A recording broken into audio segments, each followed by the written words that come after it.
Sun international Visakhapatnam Hyderabad 8575795757. నమస్తే, welcome to Telugu one news. నేను రూపా నాథిల్లా. ఈరోజు మనతో పాటు స్టూడియోలో ఆర్ట్స్మిల్లి శ్రీనివాసరావు గారు ఉన్నారు, ప్రముఖ రాజకీయ పరిశీలకులు. వారితో మాట్లాడదాం. సార్ నమస్కారం. నమస్కారం. ఇప్పుడు వచ్చిన కొత్త ప్రభుత్వం జూలై 1 నుంచి మేనిఫెస్టోలో చెప్పిన విధంగా, ఆయన సంతకం చేసిన విధంగా ఇంటింటికి పెంచిన పింఛన్లు అందిస్తామని చెప్పింది.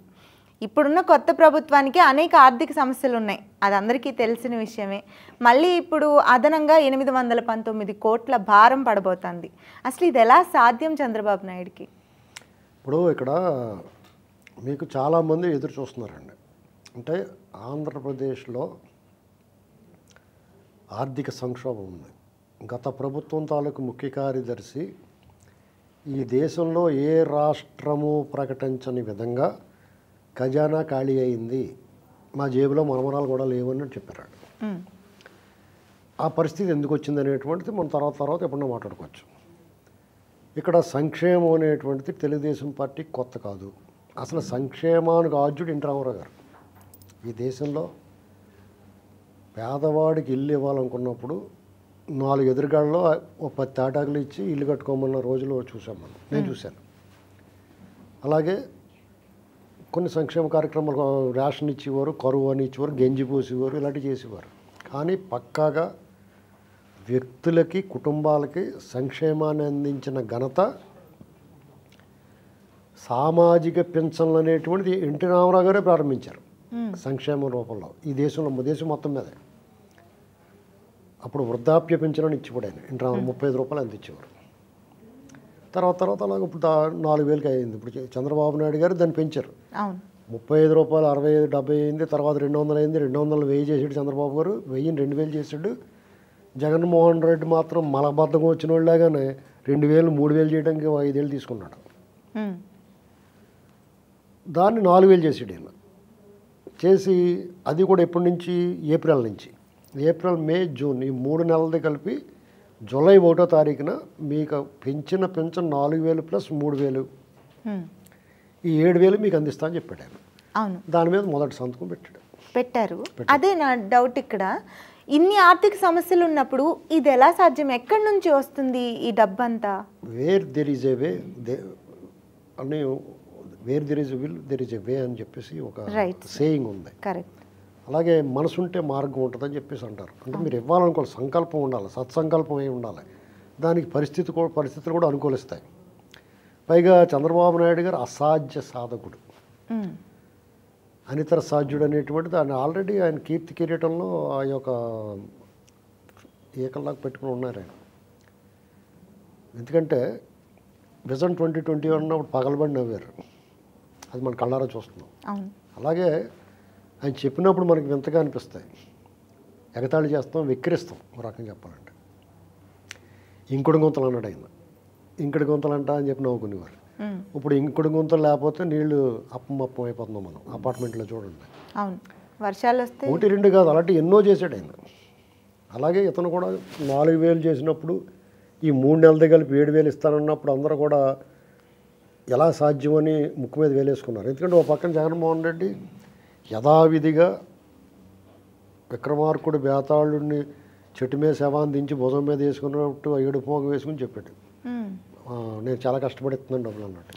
సంక్షేమం అంటే జగన్ అంటే సంక్షేమం చెప్పాడు. నేను పేదల మనిషిని, పెత్తందారులు, పేదలు, రకరకాల జీవన బటన్ నొక్కాను, ఈ అవ్వాతాతలు ఇవన్నీ మాట్లాడేవాడు. దాని గురించి ముందు ఇచ్చిన తర్వాత ఆనాక కూడా చెప్తా ఉండేవాడు. వీళ్ళు సింపుల్గా లెటర్ రాసి మీకు అందజేస్తున్నాం మీకు ఇచ్చిన మాట ప్రకారం అని చెప్పారు. వాలంటీర్ లేకపోతే ఈ అందమేమో అని చెప్పేశారు.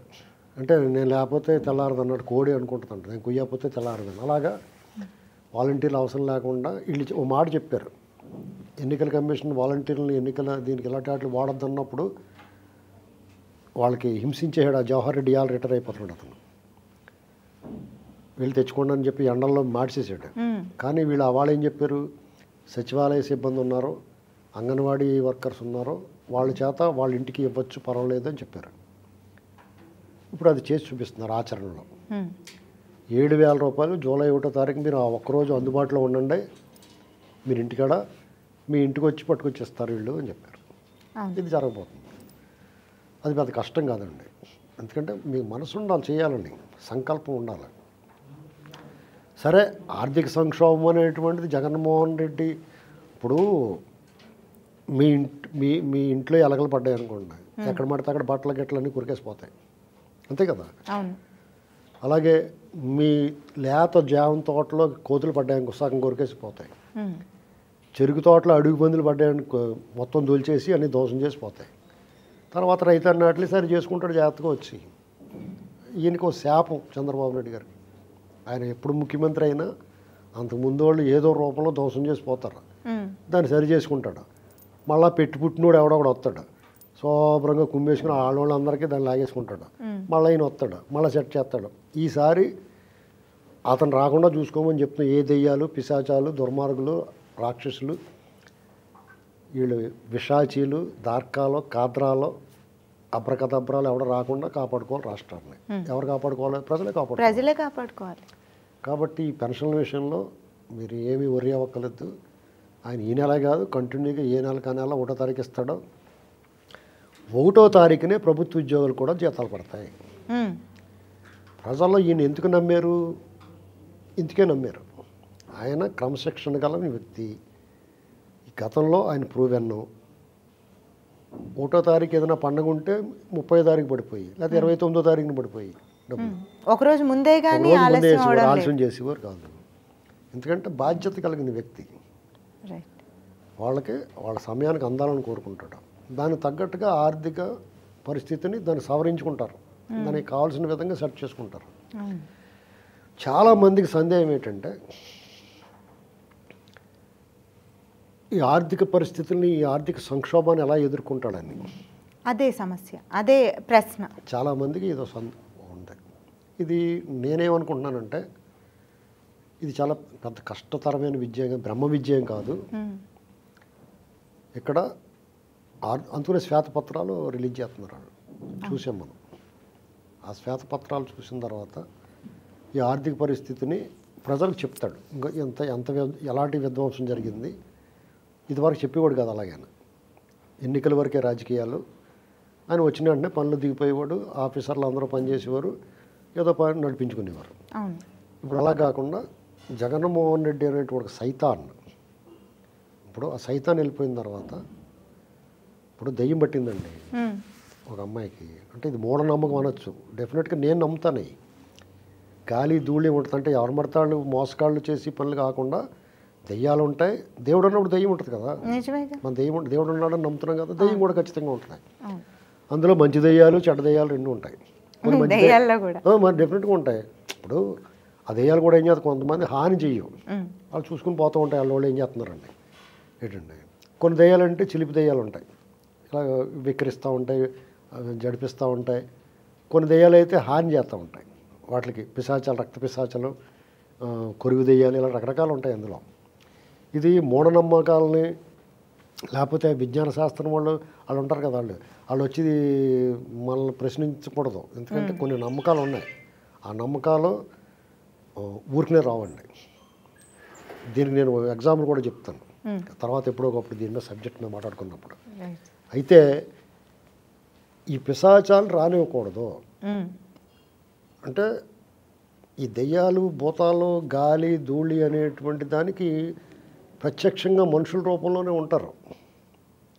ఇప్పుడు జగన్మోహన్ రెడ్డి అనేటువంటి వ్యక్తి ఈ రాష్ట్రానికి పట్టిన గ్రహణం, ఒక భూతం, ఒక పిశాచం అనుకుంటే ఒక హంటెడ్ హౌస్ కింద మార్చాడు దాన్ని ఆంధ్రప్రదేశ్ని.